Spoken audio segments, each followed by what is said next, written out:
So welcome, everybody. This is the 29th of April office hours, and we have a very special guest with us. So first of all, I'll just say we have Alice here. Alice is from the team as well. We'll be monitoring the chat. And then we have Miss Beatrix Aston. She is a super host on Airbnb based in London and manages more than 100 listings. So just to give you a little bit of context of what this webinar is going to be about today. I already have a lot of questions that came in from yourselves that we want to ask Beatrix and see how she kind of runs her business and how she manages to maintain her superhost status and get all those bookings and everything in. So we're going to go through the questions first that we've already prepared. And then if you do have any questions that you think of, drop them in the chat. Alice will be compiling the questions that the relevant questions. And then we can save those to the end, and we'll ask anything that hasn't been covered then at that point. Just remember that I know there's a lot of different people in here that would have different types of businesses. You might have different people, property managers, you could have hotel managers, B&B managers, guest house. I mean, so there's lots of different types of businesses who use Airbnb. So Beatrix is just obviously one type of business, but you never know what you might learn. So keep an open mind, and I think we will just get started. So Beatrix, do you want to introduce yourself a little bit before we start the questions? Sure. Hello, good afternoon, everyone. And thank you very much for inviting me also Airbnb. I'm very excited to be here during the next hour with you. I hope to be able to help to reply some of these questions. And if this information can help to any of you there, I will be very happy. Perfect. So do you want to give us a little overview of the type of listings you have, the type of properties, and on all those sort of things? Yes, sure. I collaborate with property managers and with landlords in central London. So all the listings that I manage are located in central London. And yes, most of them, they are like studios. So we work mainly with this type of apartments. Basically, what we look is like that they have like a prime location. And we like also apartments that they don't have like a lot of personal stuff inside. So we try to deliver like a very minimalist experience of the estates where it's like the point is like in the cleaning, in the location, and in the experience also. Perfect. Okay. That's a nice little overview. So we'll kick off with the first question. So this is kind of a broad question. How do you manage your properties on Airbnb? Do you use only one account or do you have multiple accounts? How does this work and why do you manage it this way? Okay, we use only one account. I think that we try to keep everything like centralized. Having multiple accounts could be like, for now, it's not something that we are not using, maybe in the future, but right now we keep also the communication with the guests via Airbnb, so we try to keep everything in one side. Yes, and this is why we keep it everything centralized in the Airbnb account. Yeah, and do you find it that when you're managing all these listings on this account specifically, has it been difficult for, we'll go through this later, but has it been like difficult for you to maintain the superhost status on one account? Because what a lot of other hosts might do is try and split their listings through different accounts to try and minimize the impact of that. And have you ever tried anything like that? Or is it you've always kind of gone, keep everything centralized and organized in one account?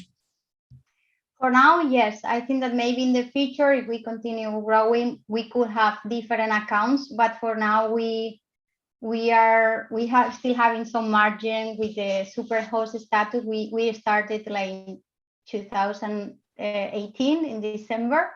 So during all this time, since the first 3 months self-assessment of Airbnb for being Superhost, we have been like passing every 3 months or every 4 months this. it's challenging, but we are still doing it. So for now, we didn't have this need, but I understand that depending of every business is different. But for now, this is how it works for us. Perfect. Great. All righty. So we'll go on. What benefits have you found being a superhost, and how does this affect your business? Well, I think that this affects massively.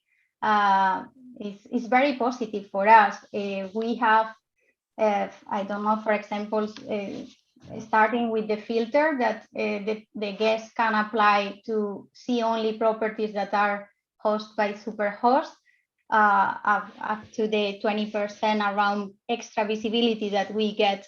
So I think that this is I don't know. I think that I will be very hard for me to keep all this without being Superhost. It's a massive advantage to me. Perfect. Okay, cool. So in general, what strategies have you taken to grow your business on Airbnb? How have you acquired more properties? Actually, this started like a kind of test, this project, between a landlord, a property manager, and myself. So we start like 3 months saying how it's going. So it was like kind of very organic. And I haven't been like actively like trying to find like new customers or new landlords.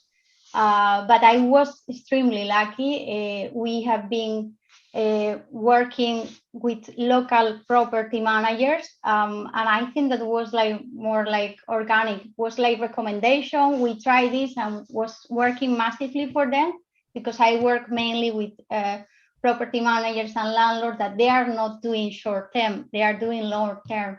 And we did the test, was working, and then because they were happy, they were recommending to another people, another colleagues in the same industry. So I'm very lucky. I think that this is growing super fast, and I had a really good networking. So for now, this is the way that we are doing it. Hopefully in the future we can get more. So you mentioned something there that I think is very interesting, which is networking. So obviously, I think we all know with the way things are at the minute with COVID, networking can be quite difficult. There's no big events to go to. You can't just rock up on someone's door and knock. It's not always that easy. So do you have any maybe advice about how you've done networking and how you've kind of got talking to all these different landlords and stuff? Yes. Well, I was very lucky because I have already like this. When I arrived to London like 4 years ago, I changed my industry completely, and I started working like lettings agents. I used to work like in big events in Spain for big brands, and more focused in communication, marketing, and I start from zero. But I got the luck to start working with a big property manager that she was managing like 30 apartments already, and then was like she has been already like a lot of years in London before, so she has like a really good networking. So it was like between one thing and another thing, we are already like with 100 more than 100 apartments. Also in some points, some service accommodations business, they were requesting because they knew these property managers already, they were requesting like some help to manage, because even if they were doing already short term, they didn't work like very well in Airbnb. So we set up like these listings to give them a push and to show them that can works already. And we can do also like kind of consultancy with them, helping them to set up their accounts. But yeah, mainly for ours, from our side, works only like one account, but we can help to these landlords and property managers to set up also their accounts if they want to try. And then a small tip, I haven't created this network of landlords and hosts via events, but I always like to go to all the events that the industry of short term is arranging, because I think that it's really important to find supplies that can be useful for your business, and to make the experience of the guests as easier as possible and as more efficient as possible also from your business side. Yeah. Well, that makes sense. And I know there is a lot of like, especially if you're on LinkedIn, there's a lot of networks and a lot of like groups there. And there are sort of at the minute online events. Hopefully sooner rather than later, we'll start to see those in-person events creep back through again as things get better. But at the minute, I think it's a good note for everybody here that getting on social network and really networking with people can have a big impact on how you can grow your business. Cool. Alrighty. So when it comes to communicating with your guests, how do you manage your response rate? Because we all know you need to keep a 90% response rate in order to maintain your Superhost status. So how does that work? Well, I think that for hosts that we are professionally working like that, it's easier because basically we are spending our whole day, with our laptop, our phones. So basically, I'm always connected more of the time. However, we try to set up also for the guests sometimes to communicate ideally. So we try to tell them like, okay, if during your stay there is an issue, feel free to tell us. These are our schedule, our time. So for example, from 10 in the morning until 6 p.m. If there is an issue, I'm going to be assisting them via Airbnb message. This is important, at least for us, is how it works better to be able to keep again, like centralize all these communications. And also, if there is an issue in the future and Airbnb has to be involved, I realize that is the best because, guys, you can check out like the whole conversation, the whole context, and then it's going to be also easier for Airbnb to take decisions about any issue. So just a small comment about that. But yeah, basically, we try to keep these communications in certain hours. And then we have also like a telephone number for late emergencies. So the guests can feel that they are fully assisted like during the whole stay. They feel that we care and we are there for them if they need it. Yeah, and I did get some specific questions about out of office hours, like how do you handle that? So what way is your emergency line set up, and how do you run that if there is an emergency? Yes, every property manager, they have already an emergency number.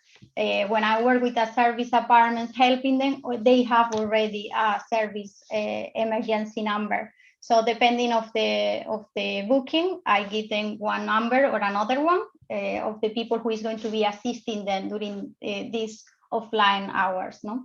Yeah. Okay. Makes sense. Alrighty. So cancellations, obviously that can be a tricky one. So how do you manage whenever somebody wants to cancel or things like that?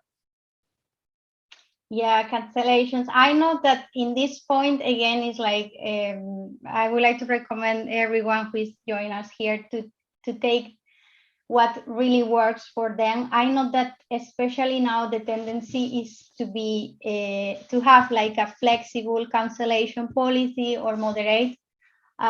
In my case, I must say that we have a strict cancellation policy because there is a lot of people here involved, property managers, cleaner managers, etc.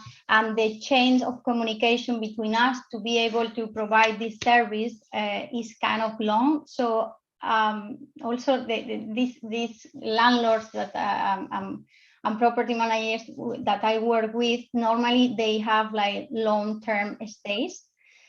So for us, really doesn't work to be able to cancel and then arrange again a new booking because the dates doesn't work for us, and it's really hard. So we decide to not doing it in that way. Only if a service accommodation apartment maybe agree for them, we set up in that way, but it's a lot of work for us to be canceling and rearranging, and the lettings teams that are behind of these property managers and these landlords, they will get crazy like changing dates all the time. So we cannot do it in that way, I'm afraid. Yeah. So, but just in case somebody does want to actually cancel, so let's say a guest approaches you and say, "I want to cancel my booking." Well, what way would you communicate with that guest, and how would you approach that? Okay. The first thing will be to see if they can come in another date. So we always try to find like a win-win situation, and when it's possible, we do exceptions. Sometimes I'm really sorry, it's not possible. It's like a last-minute cancellation, and they don't have any approximate date to come later that I can reaccommodate them. So sometimes we have to be very strict with this and understand that cannot be always like an exception. No, sometimes we cannot do it.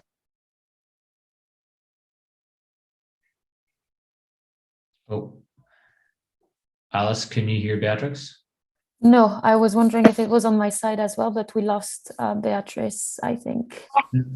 We lost your voice, Beatrix. Can you try speak again? Can you hear me? Yeah, we can hear you now. Yeah, perfect. We just lost you for a second there.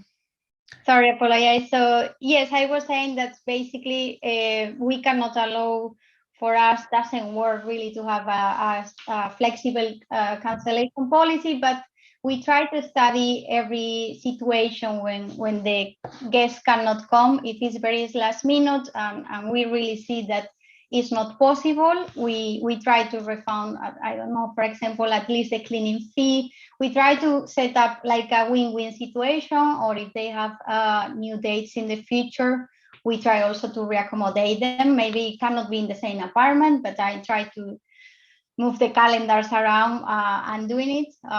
So yeah, try to find exceptions. Yeah. So yeah, I mean, it can be a little bit of a work and sometimes a little bit of a pain, but it kind of pays off in the end. Yeah. All right. So in general, how do you keep your guests happy? Do you have any tips? Anything that you find is working very well for you that allows guests to leave you these reviews that are always keeping you above the 4.8 threshold to maintain your Superhost status?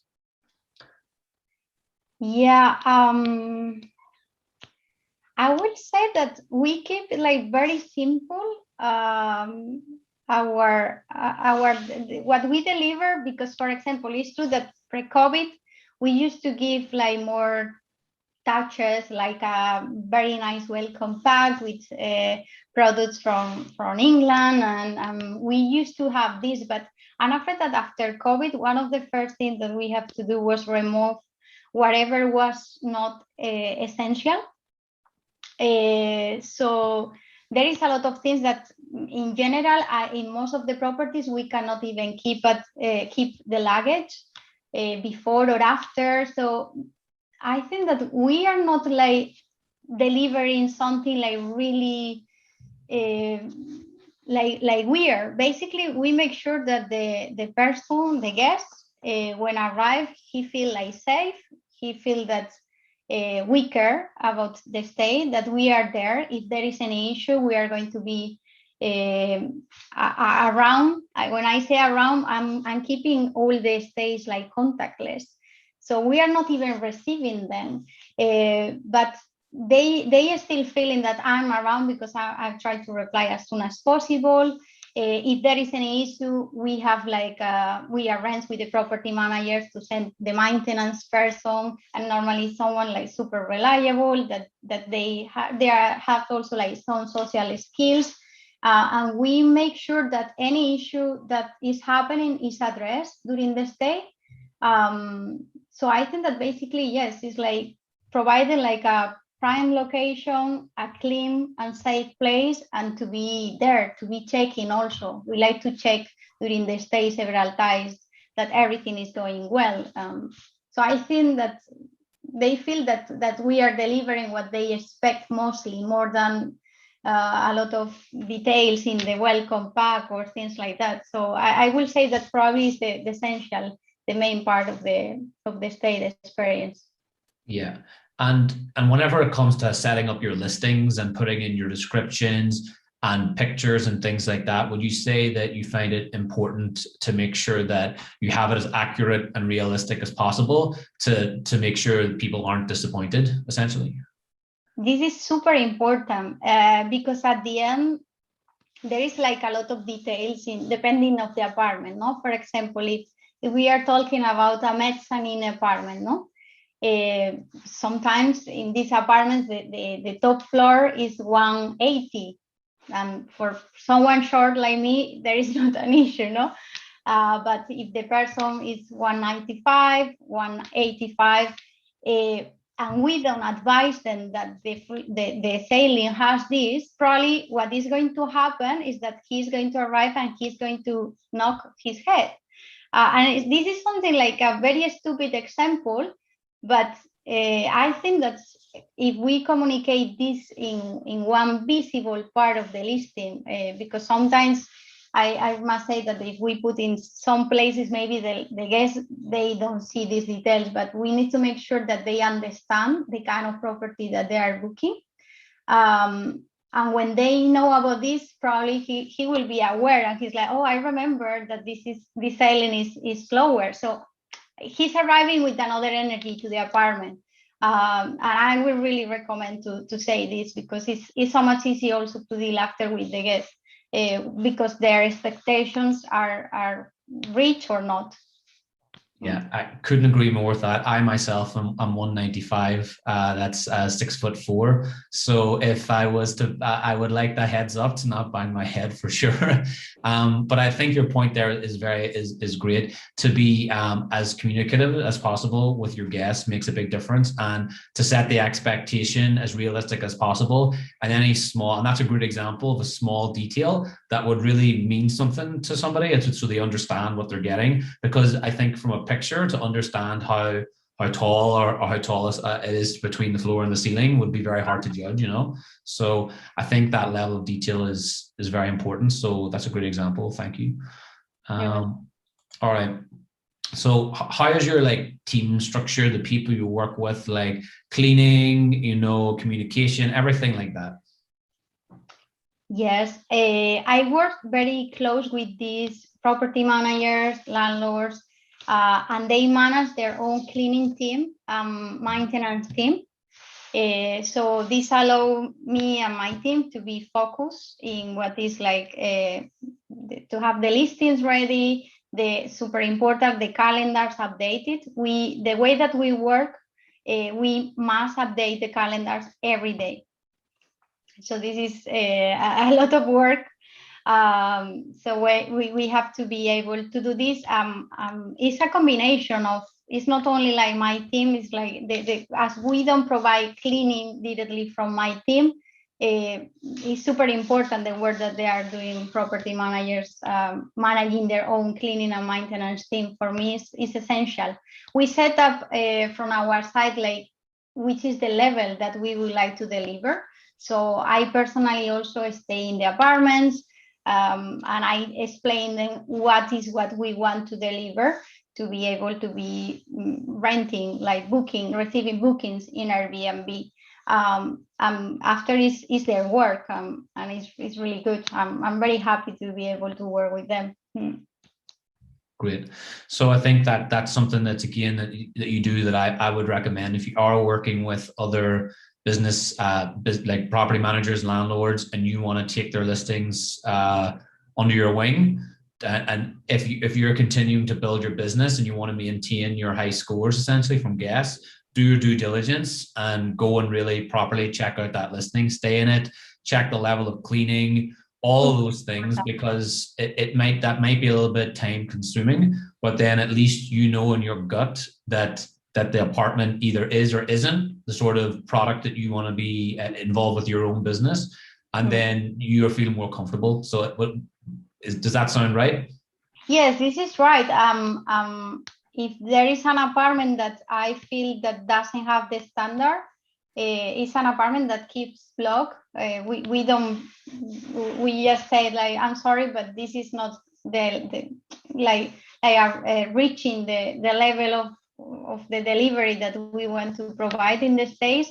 And we don't, it's not that just because working with the property manager, we take all the properties. If one property is not working, we keep them out. And after we assist them, no? We tell them, like, okay, we will need to do this or that. And once it's done, then we insert again the property in Airbnb. But obviously, I cannot allow, as we are using only one account, that one property is delivering me bad reviews, is affecting everyone. So I prefer not to do this. So again, it's about quality over quantity. So rather than just throwing everything at your account to try and just build up the number of listings, you take the time to really verify and vet the listings, and you're not afraid to tell a landlord that he needs to fix something and just put them away for a bit until you list them again. So I think that's another really great thing that you do, Beatrix, and why you still have so many great reviews, you know. Okay, so we'll go on ahead. So big one, how do you decide your pricing? How do you figure out how much to charge? Do you use pricing tools? Like what way do you work that? Actually, no. We have been testing sometimes, but at the end, it's like, again, what works for you, no? So basically, we have like, we try to keep the prices depending of the property managers. Like if one property manager has like the property is fully booked, and there is only one that she or he has available, we try to push this price because it's not the same for them. Even if it's low season, we try to get as much as possible in that sense. In the other hand, even if it's high season, no, if this person has a lot of properties available, we drop prices to fill these apartments, no, because what they don't want is to have a gap. So I try to work very accurately with every property manager and every landlord to see which is the price that we can offer. Apart of this, obviously, I always have in mind like the big events in London, bank holidays, etc. But we try to personalize the strategy of the pricing for every property manager and landlord. Yeah. So again, it's that little extra level of detail where you don't let a computer program take over everything. You kind of manually keep an eye on it and make sure that you're just doing your due diligence there again. Yeah. Yes. Pre-COVID, I must say that I used to use some instruments or tool software to have an idea, to be a little bit having like an eye in the markets. But right now after COVID is like completely changed. I think that is right now, I feel that nobody knows exactly what is happening, and maybe we think that the things are going to be like this and then in 1 month change again. So it's more like on daily work decisions. Yeah. Very interesting.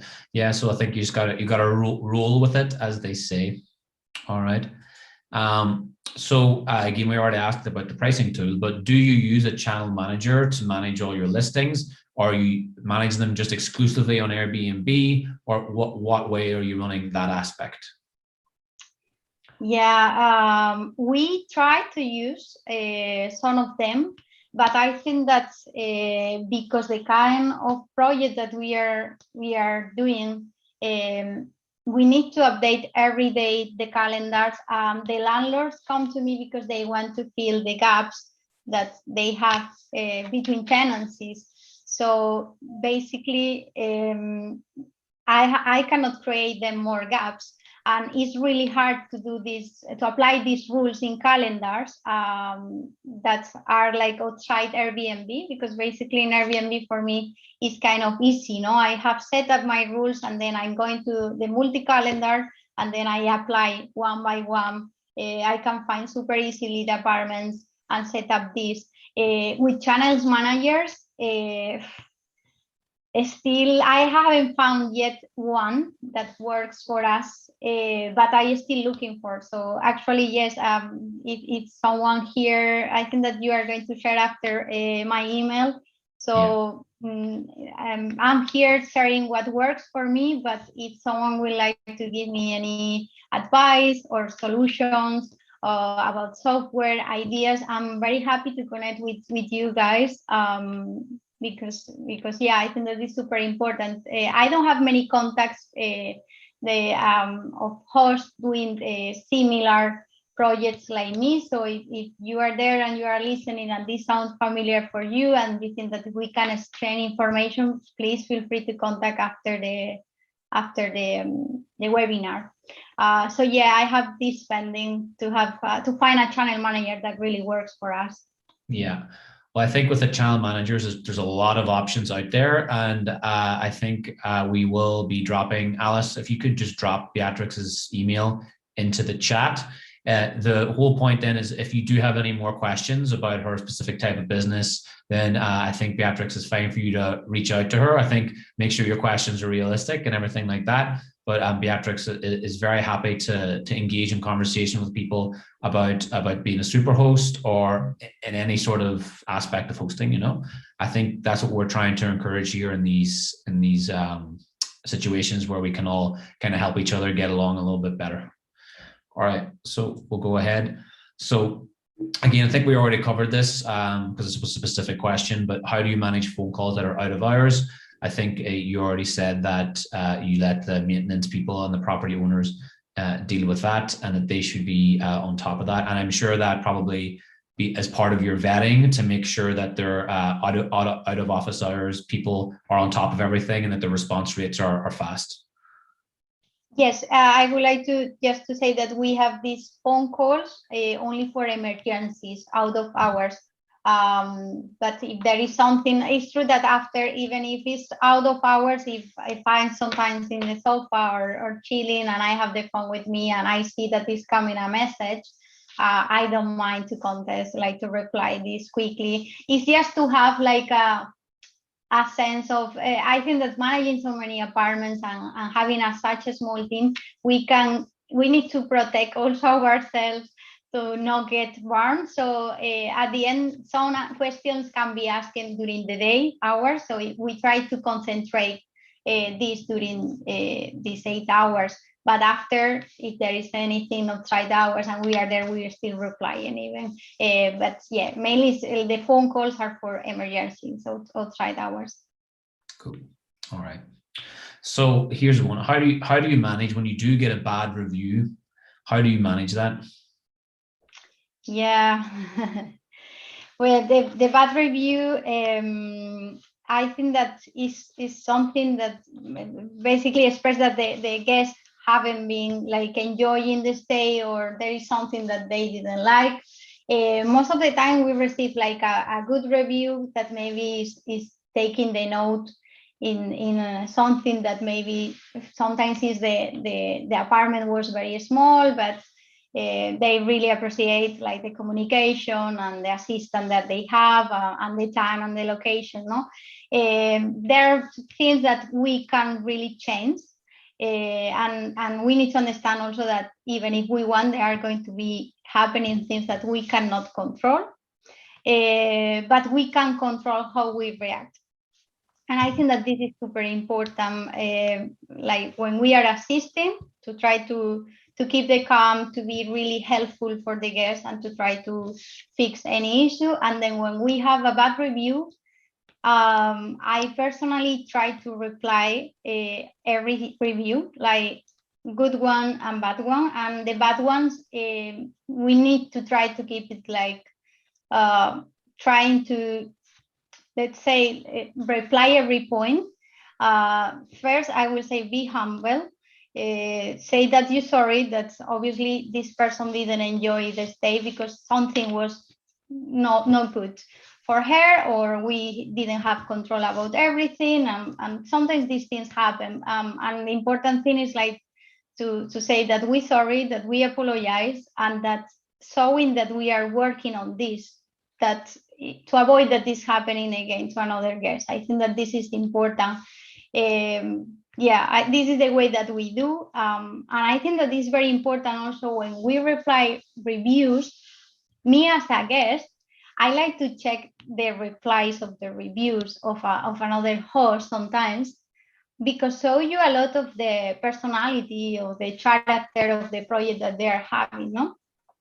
And when I see like bad reviews that are replied in a very like arrogant or with a lot of ego, and you feel that everything falls under the guest, over the guest, I personally don't book with this person or company. So I think that at the same time, when I see that they reply in a very rational way, humble, and explaining what they are doing to avoid that this is happening again, is something that is like, okay, I feel to stay with this person, because you feel safe when you read bad reviews. That are replied in a bad way, you feel that you are not going to be feeling safe probably with this host. So this is my point of view. Yeah. I'm pretty sure that's a really great insight, because I think what you've done there is put yourself in the position of a guest, because you yourself use Airbnb as a guest as well as a host. So I think that's the sort of mindset you should have when you're approaching these reviews. Obviously, and just as a caveat there, you can if the review you really feel is out of the terms and conditions when it comes to reviews, if there's like insults or anything like that, you can dispute it, obviously. But I think if it's just opinions and stuff like that, a lot of the time you might not be able to dispute it. So that is the best way to show that you say, you know what, take it. And if there's, especially then for the next guests looking down your review list, they will read that you've taken action against it, and they will be, like you said, more comfortable to come and stay. So I think that's, for me, that's a really great point. And I've said this to several hosts in the past, like, so it's definitely something to practice for sure. All right.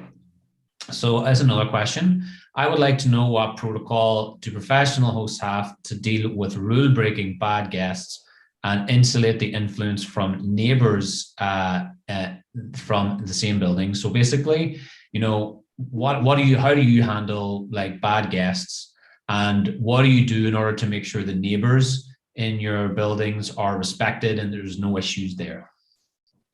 Yeah, this is essential for us. Because for us, it doesn't really work to put a guest, even if he's paying a really nice price, that is bringing problems to the tenants around, or to the neighbors or another guest. This is something that I think that as a host, we really don't want anyone who is bringing problems. However, I think that yes, depends. What I do is, like, if I receive a email or a message about a complaint about a guest, the first that I do is contact the guest. I send them a message, or if it's something very urgent, I call them directly. And I try not to feel them like that I'm pointing them like, hey, what are you doing? I ask them for cooperation. I tell them, okay, I have received this information. I would like to check that you are well, that everything is going well during your stay. Please, I need your cooperation with this. I have received this new. So please, could you give me also like information from your side so I can understand what is happening? If you have any comment or you would like to share anything with me, please let me know. If this happens, I'm afraid that we don't want this having this situation again in the building. So please avoid it. But I basically ask them for information. I want to know both sides of the story. So, and normally the people, 90% of them, when you write them this, or 99, I can say, they are lovely. They correct themselves whatever they are doing. They switch off the music at night, or they cooperate with us, and they feel like really sorry about that. And you read the message, and sometimes it's very small. When we had, for example, only one or twice in more than 2 years and a half that we have been working, twice we have really, really bad situations. And I wrote them. I saw that nothing happened. And obviously we call the police and we inform Airbnb as soon as possible. So I think that we need to understand that there are like different levels, no, of complaints or of issues. And I must say that when these two situations that we have that were like really bad, Airbnb helped us a lot. With any damage, I remember that even disappear like some parcel from neighbors, and Airbnb covered the cost of these parcels. Any paint issue, after, it's really bad experience, but you feel that you are not alone. That I can imagine that maybe with another OTAs, probably it wouldn't have been like this. So I have to say thank you, Airbnb. Yeah, well, I think that the main thing there is that when you do have those incidents, because I think 99% of all guests that most people get are good guests. So the first question I have follow up to that one is: do you use any sort of way to vet guests before they book? Do you have instant book on? Do you use any filters, or what way would you do that? Yes, we have Insta booking on. But at the same time, we request like identification via Airbnb. And also, if there is like after so many stays, I think that we develop like a kind of sense. You can feel sometimes with the first message that they send you the kind of personality or the kind of guest that they are going to be. Normally, when they write like very directly, they don't say even hello or thank you, or it's like very, I don't know, kind of dry cameo, because they are very like in a rush completely. But I like to stop them in that sense, and ask them if I see that they don't have any review, it's a new profile, I ask them to, before accepting any booking, to please ask them a little bit, to tell me a little bit about them, why they need the apartment, and this give them like an opportunity like to think a little bit more, to send you a new message, and you can see if they continue like rude and not in a way that you feel that it's going to be good. I don't take them. I tell them, no, I'm really sorry. Also, if I see that they have really bad reviews, I'm really sorry, but someone with a 2 stars review or something like that is something that I feel that is going to bring us more problems. So we try to explain them. Also, we explain them, actually, we really would like to host you, but I'm afraid that right now your rating is very low. Maybe in the future, when your rating is better, you can stay with us and we will be very, very happy to host you. But right now, so we have our filters. Yeah, definitely. Yeah, for sure. And I think, again, that's something that does take a little bit of an investment of your time. But I think Airbnb is a platform more than any other OTA. I think communication with your guests is paramount to achieving bookings and to like achieving good results and good reviews. And also then pre-communication is a great way to kind of maybe decide whether or not that person you're going to host or not. So that's a good insight. And the last thing kind of goes along with this. So with I think this is more just a point I want to make again. If the claims, sometimes, yes, I know claims can be a little bit slow or difficult, and sometimes it can be difficult to work claims into your system into your operating system. Sorry. So I think the main thing that everybody needs to know is if you want to put a claim in, it has to be before the next guest is scheduled to check in. So not when the guest actually checks in, or it's when the guest is, if their check-in is at 5 o'clock, then it has to be before 5 o'clock that you report it. And is there any sort of system you have in place to report damages, whether minor or major or anything like that, to make sure that you report it on time? Is there anything like that, Beatrix, that you have where if there is any damage to any of your listings, how does that get communicated back to you straight away by the cleaners, or what? How would you find out about the damage? Yes, about the damage, the cleaner communicates to their manager. The manager to the property manager, and they communicate to me. So they know that we try to arrange this as soon as possible to make sure that we are on time to communicate this.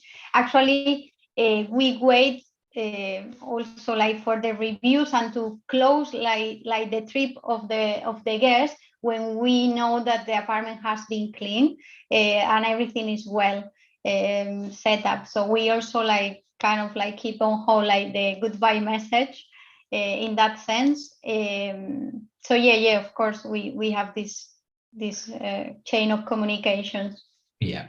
So again, really important. And I just, you don't like, again, you don't have to have, just again for everybody, you don't have to have like all the pictures and all the evidence and everything. If there has been damage, you just need to open the communication with the guest and with Airbnb on the resolution center before the next guest checks in. And then once that communication is open, then you can start gathering any evidence or receipts or whatever you need on top of that.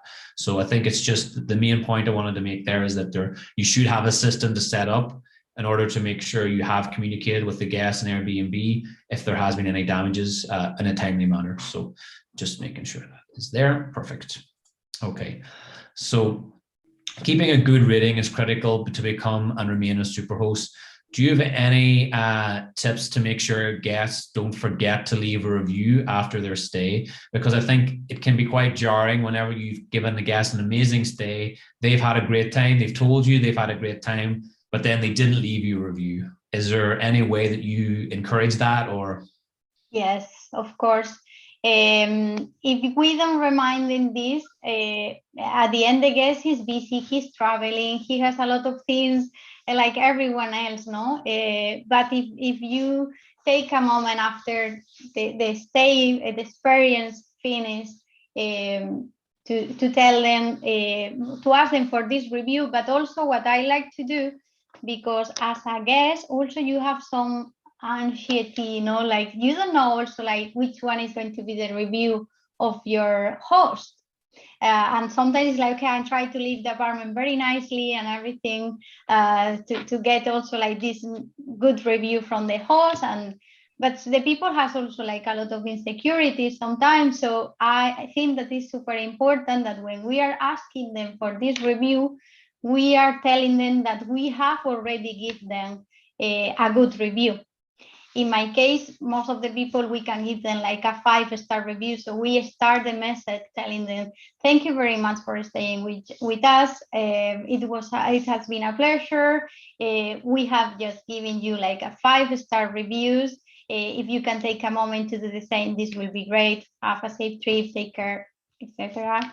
So I think that this small touch is something that's calm also the guests, no?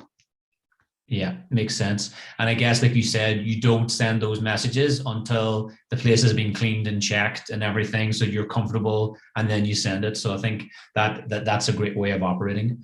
All right, perfect. Well, I think that is all the questions that I had prepared and had been sent to me before the meeting. So Alice, are there any questions that came through in the chat that we should ask Beatrix?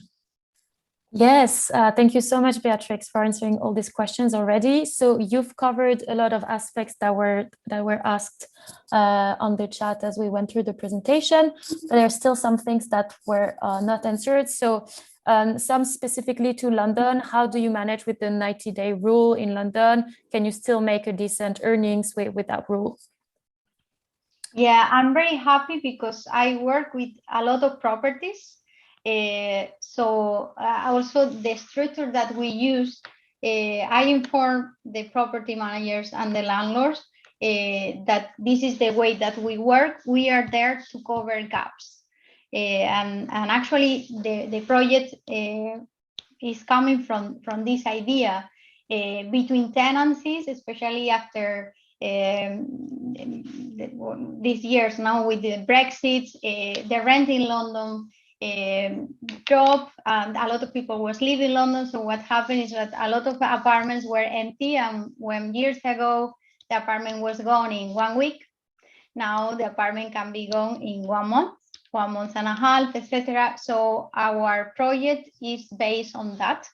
And this is the way that we work. And it's something that I know that normally the concept of being a host or arranging these stays is like you rent an apartment or sublet an apartment, no? And then you invest, put it super nicely with a lot of details and touches, and then you are renting the whole year. In my case, it's not like that. We work with long-term apartments that they have a vacancy. So our apartments that are kind of empty, but they have a really nice design, designed by professional, most of them. The quality of the apartment is really good. The location is amazing. So why we are not doing this? Let's do it. And this is how we don't need even like the 99. Sometimes we are doing even less per year, but we have like a big portfolio of apartments. Thank you, Beatrix. Let me get to the next one. Yeah, someone was curious about, because you said in your introduction that you're focusing on small units like studio, and what was the reasoning behind in terms of this supply? Yes, basically because in central London, the property managers that I work with has mainly this kind of properties. It's very common between our properties to have like a wall bed. Instead of sofa bed, because the sofa bed is not so comfortable, to have a wall bed that allow you to enjoy the space, no? But at the same time, you have like a nice and comfortable double mattress. So this is was a little bit by luck also, no? But especially in London, in central London, is the tendency, small apartments. So yeah, this is the reason. Great, thank you. There were also some questions about do you have any tips for other hosts in the audience to work on for better visibility, whether it's on Airbnb, or how did you also build your on the other side, how did you build your client base of property managers? If you have any tips, you're happy to share, but if there are any secrets, of course, that's up to you. Sorry, could you repeat the question? So first, like, how can you boost your visibility on Airbnb? Do you use any specific techniques? I don't know, discounts or something like this. And then on the other side, how did you manage to build a base of property managers clients in London? Yes. So the last question, I think that I was kind of replying before, because it's true that I'm very busy. So basically, I don't have even the time like to go like to do cold calls or to go in to find new customers. I must say that I have a really good network of property managers and landlords in London, and I started also helping like service apartments. So it's more like that. Maybe with the time when I have more people and we are growing like very fast. All this started like 2.5 years ago. So probably we are going to be doing this to trying to get information, to do a research in the market, and calling and offering our services. Right now, we are not doing this active search, but yeah, it will come. Yeah. And then about the another question, sorry. Yeah, the other question was, how do you think people can boost their visibility on Airbnb? What should they emphasize on their listings or anything like this? Yes, thank you. The visibility, I think that it's very important to keep like fresh, let's say fresh the listings. So we are always like working, the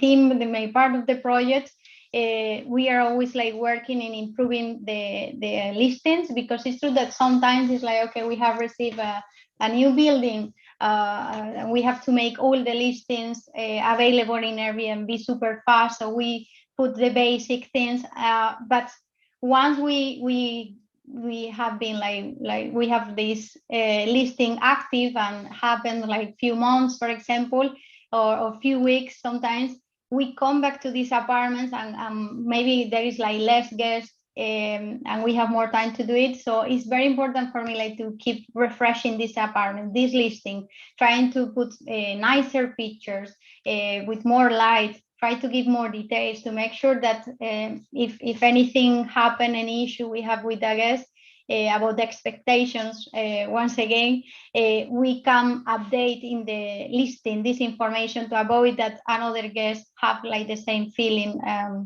So it's like a constant improvement. I think that this gives you also visibility, because when you are like updating your listing in the ranks, you are going to be higher. Also, little tips. I like to have my base price a little bit lower than the price that I'm offering per nights. Because sometimes, if maybe I'm wrong, but if they are doing a research and there is not like specific dates, what is going to see probably is going to be the guest is going to be the base price. So this is like I think that it's good to keep it a little bit lower in that sense, and then try to reach the Superhost status. I think that this is the thing that is giving you more visibility, because only with the filter that they can apply, imagine if a person is applying the Superhost filter and you are not Superhost, you are completely out. So I think that this is very important to have this goal and reach it. Thank you. Just being conscious of time as we have 1 minute left. I just want to clarify that, Ryan, correct me if I'm wrong, but we'll be sending the recording to the audience. And you can reach out to Beatrix in the email I shared on the chat if you have any specific question or if you'd like to network. But thank you so much, Beatrix, for answering all those questions so far. Yeah. Thank you for your time. Thank you, everyone. Yeah, perfect. Well, just to let everybody know as well, I'll still be here for the next half an hour, fielding any questions you might have, that anything at all you might want to ask. Alice and I'll still be here and for the next half an hour. And I just want to say again, and everybody, say thank you to Beatrix for taking the time out of her very clearly busy schedule to come and kind of talk to everybody and give us some hopes and some hints. And I really hope that everybody was able to grab something useful from it. So thank you so much, Beatrix, for your time. And again, feel free to reach out to her if you have any more questions. Thank you. All right. So on that note, then we will move to regular questions. So Alice, just to start off, was there any questions in there that we should be addressing that came in that people might want to know about? I think I saw one in there close to the top. Yes, so someone had a question about, I think I did, let me find it. I have copied, that was, about unauthorized bookings in Ireland and how to manage that. Right, that was Karina. So I can see that in there now from Karina. So I think the first thing to point out is that it's good that in most parts of Northern Europe now that things have started opening up and the restrictions have diminished. I know in Ireland, because that's where I'm based, we're being a bit more conservative here, but we have just announced that we will hopefully start to open up hospitality by 7th of June. But I know that means you're still getting unauthorized bookings where it would be against the law for you to host those people. So I think there's those two types of bookings. There's legitimate bookers like essential workers, people who have essentially legitimate travel reasons who want to book somewhere to stay, and they can go ahead. And then people who are just kind of throwing caution to the wind and trying to book because they just want to have a holiday. So those are still not authorized correctly. So if you do get bookings like that, first course of action is to inform the guest that you cannot host them and maybe send them a link of the government restrictions. To say, look, we're still not legally allowed to host until, depending where you are, what the date is. Then encourage them, so you will have to cancel the booking. If the guest then is being a bit tricky and they won't cancel the booking, then at least you've provided the information to the guest. Then you reach out immediately to customer support. inform customer support that unfortunately it's still illegal for you to take this booking, and a customer support should be cancelling it penalty free. Customer support can read the chat thread where you've informed the guest that it's against the law. I would also recommend whenever you talk to customer support, you drop them a link or a screenshot of the official government website.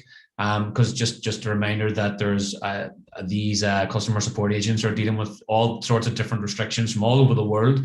So if you just drop a screenshot in there of that to say this is what's happening in Ireland, then they should be cancelling everything for you on their end if the guest won't cancel it. And it's obviously we have to be in each of our different countries or regions. We have to be sticking with what the government are saying is law. So. Yeah, I hope. I just want to make sure I didn't miss anything in this one.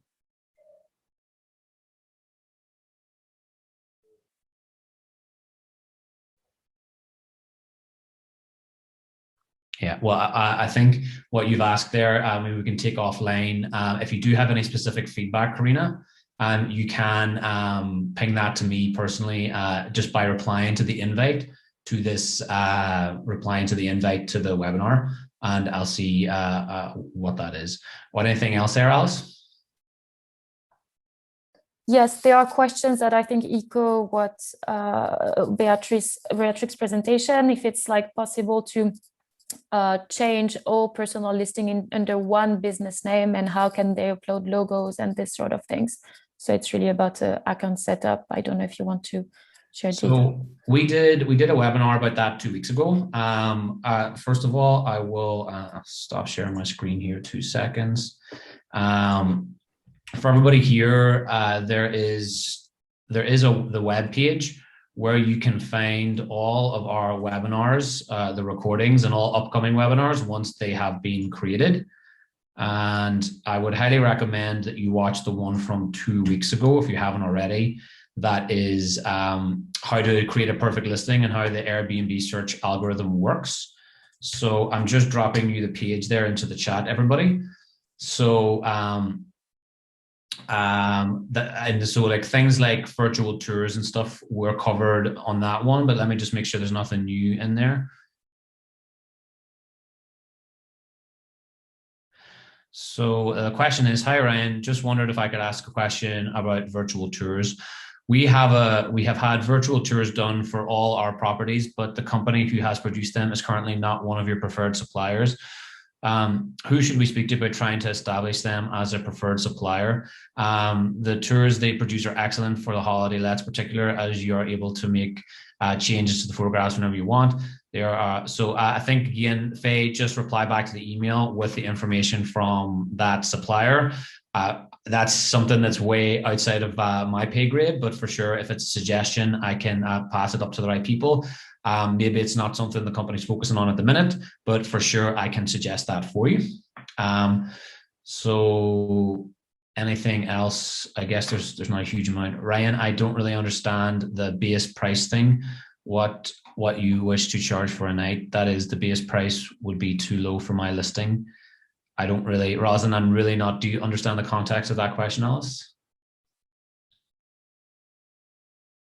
From Rosalind? Maybe that's one to take offline as well, Rosalind. Just reply back to the email for that one, okay? Yeah. Do you have any more? Yeah, there are some questions about like how to attract bookings and why my listings are not big booked. So I would encourage, all of you that have any questions on optimization to go into the page that Ryan shared on the chat, because you'll get access to recordings on the topics, but also optimization tips as well. Yeah, so that webinar we did 2 weeks ago was an hour and a half of plenty of useful information on how to create a listing. The webinar recording shows how to go into your account and add things and do things. So I highly recommend you take a look at those. And that's all to do with visibility and search results. Okay, I mean, like we're here for another about 15 minutes. If there's still a good amount of people on here, are there any more questions? Anybody has to come in. I can also take now live questions. So if somebody's not interested in typing out a long question, you can raise your hand. I think there's somebody with Harvey has her hand up. So Harvey, you can unmute yourself and go for a question if you feel like it.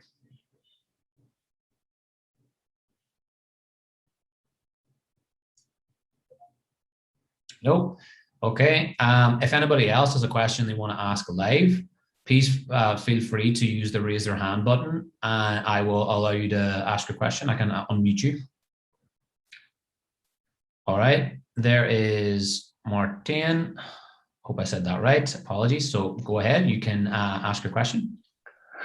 Yeah. Hi. I have two listings. They're both in my backyard. Identical houses that we built from scratch, 36 square meters. And one of them, and this is like 2 years ago or something, one of them was offered a plus, what do you call it? Like a plus label, like a plus status. Airbnb plus, yeah. Yeah, Airbnb plus. And the other wasn't.